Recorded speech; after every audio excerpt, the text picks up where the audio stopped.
Nós sabemos que hoje no Brasil 22% da população está acima do peso. E se a gente continuar nesse ritmo, até 2030 teremos 30% da população acima do peso. Obesidade é uma doença crônica, grave e é um fator de risco para outras doenças, como hipertensão, diabetes, dislipidemia, contribuindo para fatores de risco de doenças cardiovasculares. Então hoje a gente vai falar sobre um dos recursos terapêuticos para o tratamento da obesidade, que é a cirurgia bariátrica. E para isso eu trouxe o Dr. João Jorge, membro da Sociedade Brasileira de Cirurgia Bariátrica e Metabólica. Tudo bem, João? Tudo bem, queria agradecer, obrigado pela oportunidade de falar um assunto, que eu tanto gosto. E extremamente importante. Extremamente importante. Então, isso que eu queria saber de você, A obesidade é uma doença crônica, a gente sabe hoje que tem vários recursos terapêuticos e que a bariátrica é um recurso. Qual é a indicação? Pois é, assim, a bariátrica ela já é reconhecida há algum tempo como uma forma de tratamento de obesidade. A única ferramenta que eu conheço na medicina que tem a oportunidade de tratar tantas doenças ao mesmo tempo. Ainda assim, mesmo com o reconhecimento, mesmo com os resultados, a gente opera pouquíssimas pessoas. Hoje, a estatística brasileira aponta que só 0,5% das pessoas têm, infelizmente, a oportunidade de ser submetida à cirurgia. Perfeito. E como eu tenho no meu consultório, eu recebo muito desses pacientes, em que momento que eu vou falar, esse paciente é um paciente que deve ser considerado? Quais são os critérios para que eu possa levá-lo para uma cirurgia bariátrica, oferecer esse recurso? Existem alguns critérios que envolvem a idade, a intensidade da obesidade e se existem ou não doenças. Então, hoje, a gente indica a todos os pacientes que encontram-se numa faixa etária de 18 a 65 anos que possuam uma obesidade superior ao índice de 35, que configura uma obesidade grau 2. Entre 35 e 40, a obesidade grau 2, se existir doenças associadas ou uma falha do tratamento clínico por um período de até 2 anos. Acima de 40, mesmo que não existam doenças, a gente preconiza a indicação cirúrgica porque muitas vezes é uma questão de tempo para a doença surgir ou, de repente, descompensar e acabar atrapalhando no tratamento cirúrgico, aumentando o risco do tratamento cirúrgico. Perfeito. João, e me fala uma coisa, quais são as técnicas mais frequentemente usadas para a cirurgia bariátrica? Hoje, reconhecidas pela sociedade, existem pelo menos 3. Mas atualmente a gente faz basicamente 2, o sleeve e o bypass gástrico. O bypass é a cirurgia mais antiga, o bypass existe desde a década de 70 e desse tempo só o bypass sobreviveu a tantas outras que infelizmente não traziam bons resultados e a gente foi deixando de fazer. O bypass gástrico, conforme a gente pode ver na figura, nós fazemos uma septação, um corte com um grampeamento no estômago e dividimos esse estômago em 2 compartimentos. Um estômago pequenininho que vai ficar no trajeto da comida, esse estômago fica com aproximadamente 3 centímetros e um estômago grandão que vai ficar ali separado por onde não passa alimento. 1 metro para baixo em média, seccionamos o intestino e emendamos nesse estômago pequenininho para que a comida não passe mais pelo estômago excluído do trânsito alimentar e não passe mais pelo início do intestino delgado. Isso porque nesta região a absorção é muito fácil e muito grande e não sobra comida para chegar até o final do intestino delgado, onde existem lá os mecanismos de saciedade. Com esse desvio, a comida que não vai ser mais rapidamente absorvida lá no início, ela vai precisar percorrer um trecho maior até que aconteça a absorção, fazendo com que ela chegue lá no final do intestino delgado, onde há a produção, estimula a produção de hormônios, como o GLP-1, PYY, CCK e alguns outros que vão atuar a nível central, lá no cérebro, dando saciedade. Então, essa técnica permite que as pessoas comam e se sintam saciadas precocemente. E com essa saciedade passam a comer menos e conseguem perder peso. Uma coisa muito interessante no bypass é que nós fazemos a septação, o grampeamento, o corte, o desvio intestinal, mas nada é retirado do organismo. Então isso faz com que essa técnica se torne uma técnica reversível. É possível desfazê-la. Não é fácil, existe um risco agregado, mas é possível nós desmontar a cirurgia e voltar ao organismo como ele era antes. O sleeve é uma técnica um pouquinho mais moderna, a gente também pode acompanhar nas imagens. O sleeve ele surgiu aí mais ou menos pelos anos 2000, 2002. Usamos o mesmo material, o mesmo grampeador, o corte ele é feito longitudinal, então a gente deixa o estômago com o formato de um J, né, e retiramos a parte que foi septada. Então, diferente do bypass, nessa técnica a gente retira a parte do estômago que foi cortada. E isso porque, não tendo o desvio intestinal como o bypass, a gente precisa fazer com que a cirurgia tenha algo hormonal que leve ao resultado da saciedade. Então, retirando essa parte do estômago, a gente está retirando a parte que produz um hormônio chamado grelina, que é o hormônio que dá fome. No bypass a gente tem um GLP-1 que dá saciedade e no sleeve a gente retira o hormônio que dá fome. João, você falou que tirando nessa parte gástrica, a gente tira o hormônio responsável por dar fome. Então, o estômago ele fica um tubo, certo? Reduzido e, de certa forma, a comida vai chegar um pouco mais rápido no intestino, né? Por ter menos espaço, vamos dizer assim. Sim. E isso tem alguma repercussão metabólica referente à produção dos hormônios que dão saciedade? Olha, na verdade, a comida ela chega mais rápido no intestino quando a gente faz o bypass. Porque a comunicação entre o estômago e o intestino é um buraco aberto. No sleeve, como a gente não retira, né, a comida do seu trânsito normal, a gente tira a parte lateral do estômago, existe uma válvula entre o estômago e o intestino que represa a comida ali. Como o tamanho do estômago é menor e também existe uma válvula superior, a tendência sim é aumentar a pressão e o estômago esvaziar mais rápido do que esvaziaria no seu tamanho habitual, no seu tamanho normal. Mas a chegada ao intestino ocorre um pouco depois do bypass. Mas aí a gente tem a redução do hormônio que dá fome e também tem um pouquinho do aumento do hormônio da saciedade. Sim, mas é um pouquinho, como você falou. Na verdade, a gente sabe que quanto maior é o desvio intestinal, quanto mais rápido a comida chega lá no final do intestino delgado, mais produção de GLP-1 a gente tem. E as estatísticas na questão da perda de peso mostram que a ação do GLP-1 parece ser mais interessante do que o fato de não ter a grelina. Então, na verdade é o contrário, né? A gente acha que sim, são uma soma de dois hormônios, existem outros que são de menor importância, mas depende mais do GLP-1, que é menor a sua produção no sleeve. Bom, pessoal, a gente está brincando aqui, né? Estou cutucando o João, porque a gente sabe que sleeve ou bypass é uma pergunta com resposta de $1 milhão, né? É difícil responder. Então eu vou jogar para você de volta. Eu queria que você me ajudasse a entender vantagens e desvantagens das técnicas, como é feita essa escolha do paciente junto com o médico. Conta um pouquinho para mim. Perfeito, é uma pergunta muito importante. A gente tende a propor ao paciente aquilo que a gente acredita que vai ser o melhor resultado e o que vai ser mais seguro. Então essa escolha geralmente é feita pelo médico, compartilhando e explicando ao paciente o que cada técnica tem de bom e o que cada técnica tem de ruim. O bypass, por ter um desvio intestinal, tende a absorver menos vitamina do que o sleeve, que mantém o trajeto intestinal normal. Não que não seja necessário repor vitaminas, precisa ser reposto para ambas as técnicas. Mas se o paciente já tem uma deficiência de um ferro, de um cálcio importante antes da cirurgia, a gente vai acabar optando pelo sleeve, já que eu posso ter menos dano nessa absorção. Se o paciente não tem nenhuma contraindicação, nenhum problema prévio em relação à absorção, à nutrição, o bypass lhe caberá melhor, né? O bypass, por ser uma cirurgia muito antiga e ter muitas publicações no mundo, é uma cirurgia que a gente consegue prever melhor o resultado. A perda de peso costuma ser muito semelhante, que varia entre 30% a 40% da perda do peso total, em um período que vai de 7 a 14 meses. O sleeve a gente já tem um pouco mais de dificuldade, as pessoas respondem de maneiras bem diferentes, não existe um padrão mais enxuto, né, um resultado mais próximo.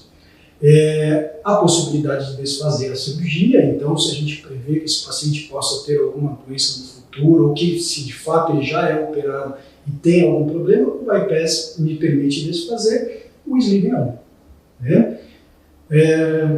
Na progressão de doença, né, às vezes pode acontecer da doença evoluir, a obesidade, né, a gente sabe que é uma doença crônica, junto com a sua cirurgia vem uma mudança de estilo de vida. No caso do paciente que fez o sleeve, existe a possibilidade de progredir, dessa cirurgia ser transformada num bypass? A gente pode dar esse segundo passo? Existe sim. O sleeve ele tem um problema chato de resolver em algumas pessoas, que é a possibilidade de ter refluxo. Como o estômago ele possui uma válvula mais forte na saída, né, e estando com sua capacidade menor do que o estômago normal, a tendência é encher e transbordar. E muitos pacientes não conseguem um bom controle clínico desse refluxo e, por vezes, a gente acaba convertendo no bypass. A perda de peso também não atingindo um objetivo, pode ser uma escolha transformar um sleeve em um bypass. Bom, a gente sabe que a tecnologia referente às cirurgias bariátricas evoluiu muito no decorrer dos anos. Então, a chance de complicação ela é bem pequena. Muitas vezes é muito pior o paciente continuar obeso com todos os seus fatores de risco do que ser submetido ao procedimento cirúrgico. Então, acho que é interessante a gente saber um pouquinho como é. Conta pra gente qual é o preparo pré-operatório, o que o paciente precisa fazer, quais equipes ele precisa procurar. Fala pra gente. Existem algumas especialidades que são fundamentais a todos os pacientes. A nutricionista, o psicólogo, porque afinal de contas é uma mudança da vida, né, que inclui inclusive o social. O endocrinologista, como a gente trabalha aí com hormônios, né, isso precisa ser muito bem acompanhado e compensado aí com o endocrinologista.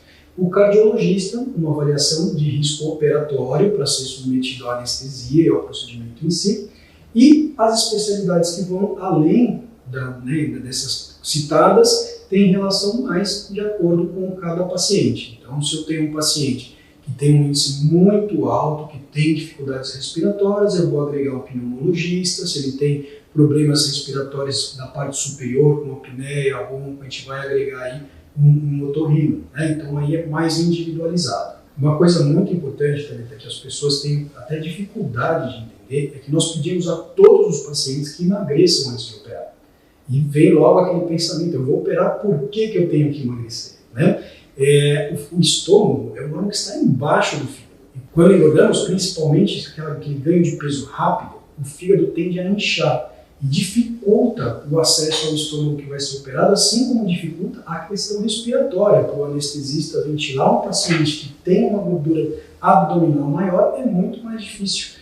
Então é muito importante que perca esse excesso de peso, que a gente considera o ideal entre 10% a 20% do que ele possui de excesso, para que a cirurgia aconteça com tranquilidade e com segurança. E João, me fala uma coisa, o paciente internou para fazer o procedimento cirúrgico, como que é o pós-operatório, quanto tempo ele fica internado, fases de dieta, quando ele começa a comer, quando volta a sua rotina do dia a dia, atividade física, conta pra gente. Olha, a gente preconiza que volte o mais breve possível. Com a evolução da tecnologia, de grampeadores, de material cirúrgico, da própria videolaparoscopia, que é a cirurgia dos cortinhos que a gente opera com a câmera, a cirurgia hoje ela é bastante rápida, um procedimento de tempo médio de 1 hora a 1h30, com uma recuperação hospitalar de apenas 1 noite. A maior parte dos pacientes estando bem, lógico, vão embora no dia seguinte.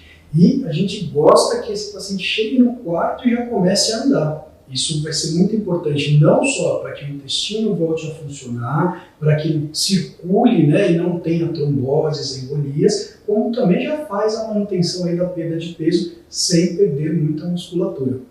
O músculo é o lugar mais importante para a gente armazenar a proteína, que mantém nutridos. Então a gente pede para que esses pacientes iniciem a atividade física imediatamente, cada qual no seu tempo, né, com as suas limitações, sem se machucar nessa fase, mas eu gosto que os meus pacientes comecem atividades imediatamente, após a alta. Tá certo. E em casa, esse paciente vai ter uma sequência, né, orientada pela nutricionista de progressão de dieta, né, dieta líquida, pastosa, até chegar numa consistência normal do dia a dia. Geralmente esse tempo demora quanto tempo para ele sair de uma dieta líquida para comer consistência de uma dieta normal? Isso é um fator que tem diferença entre as condutas dos colegas, né? Alguns preferem manter uma dieta apenas líquida até completar os 30 primeiros dias, alguns depois de alguns dias já evoluem para uma dieta pastosa. Então isso diverge um pouco de opiniões. Mas o importante é, nenhum de nós liberamos dietas sólidas, pedaços, antes de 1 mês. Porque é esse tempo que o estômago leva para cicatrizar e não corre nenhum risco de rasgar e ter algum vazamento. Perfeito. E você falou de atividade física no sentido, né, de se movimentar, de andar. quando que esse paciente vai ser liberado para a academia, para pegar peso? Em relação ao trabalho, lógico que depende muito da atividade de cada um, né? Se o paciente não faz nenhuma atividade que envolva risco, que tem que fazer, né, muito trabalho físico, ele está apto a voltar imediatamente, desde que no trabalho ele consiga manter a dieta, que é bem fracionada, bem constante, né? Ele poderia voltar no dia seguinte, podemos dizer assim. Aqueles que exercem trabalhos mais pesados, né, que têm um exercício mais intenso, acho que os 15 primeiros dias a gente pede para todos ficarem mais em casa e não deixando, obviamente, de exercitar-se. João, alguns pacientes enviaram dúvidas para a gente. Uma delas foi referente ao dumping, que é um efeito colateral não tão comum, mas no procedimento cirúrgico. Conta para a gente o que é e o que fazer para evitar. Bom, o dumping ele acontece quando o açúcar chega no intestino e estimula o pâncreas a produzir insulina. Então, quanto mais rápido esse açúcar chega no intestino, uma maior quantidade de insulina vai ser produzida. E a reação disso é baixar muito o nível sanguíneo de insulina, fazendo com que o paciente se sinta fraco, fique pálido, com aquele suor, uma sensação de que vai desmaiar, e alguns até chegam a desmaiar pelo nível muito baixo de açúcar. Então, o dumping ele é mais comum, ainda assim bastante raro, no bypass, pelo fato de ter o desvio intestinal, mas também pode acontecer no sleeve. E o que tem que fazer para evitar é não ingerir açúcar, até mesmo porque o açúcar é um dos principais alimentos que nos fazem engordar. Não faz sentido, né? O paciente passar por um procedimento cirúrgico querer manter rotinas antigas. Justo, a mudança ela tem que ser em um contexto bastante amplo em todos os aspectos. E outra pergunta que enviaram é de dúvida referente: esse paciente ele vai em algum momento voltar a comer normalmente, ele vai poder frequentar restaurantes, ele vai poder beber bebida alcoólica, refrigerante? É claro que essas perguntas vieram, né, pra gente, mas a gente sabe da mudança de estilo de vida, né? Sim. Mas e aí? Eles vão poder... Olha, eu acredito que quanto mais normal seja a alimentação, né, menos ele vai se permitir como um presente. O que eu quero dizer é que quando a gente começa a fazer uma dieta e se priva demais de um determinado alimento, depois a gente acaba nos presenteando com aquela coisa que eu já evitei, então eu vou um pouquinho hoje, eu vou um pouquinho amanhã, isso vira rotina. Então eu permito com que os pacientes comam tudo, claro que dentro de uma dieta mais equilibrada. Então se comer um pouquinho mais aqui, eu tiro um pouquinho mais dali, para que no final do dia não tenha ingerido uma grande quantidade de calorias.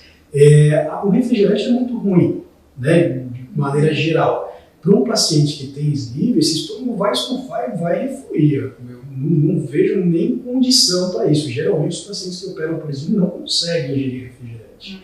No bypass é uma quantidade grande de açúcar, então existe, pelo fato de passar rapidamente para o intestino, uma maior chance de dumping. A bebida alcoólica não é proibida, mas o álcool ele é absorvido no intestino. Quando a gente tem o estômago inteiro, esse álcool junto com o suco gástrico, ele é fragilizado pela ação do ácido do estômago. E menos teor alcoólico vai ao intestino. Quando a gente tem um desvio, ou quando esse estômago esvazia mais rápido, como é o caso do sleeve, esse álcool chega em maior quantidade no intestino. Então ele é mais rapidamente absorvido numa quantidade maior. Eu costumo exemplificar os meus pacientes que quando eles estão tomando um copinho de uma cerveja ou um pós-operatório, é como se estivesse tomando a garrafa. Então os danos do álcool acabam sendo maiores. Tá certo. E claro, né, é aquilo que a gente comentou, a mudança de estilo de vida ela tem que vir junto. Exceções elas podem existir, mas exceções não podem virar rotina. Né? Então a cirurgia bariátrica vem no sentido de ajudar essa pessoa a voltar a ter uma vida normal, mas de uma forma equilibrada. Exatamente.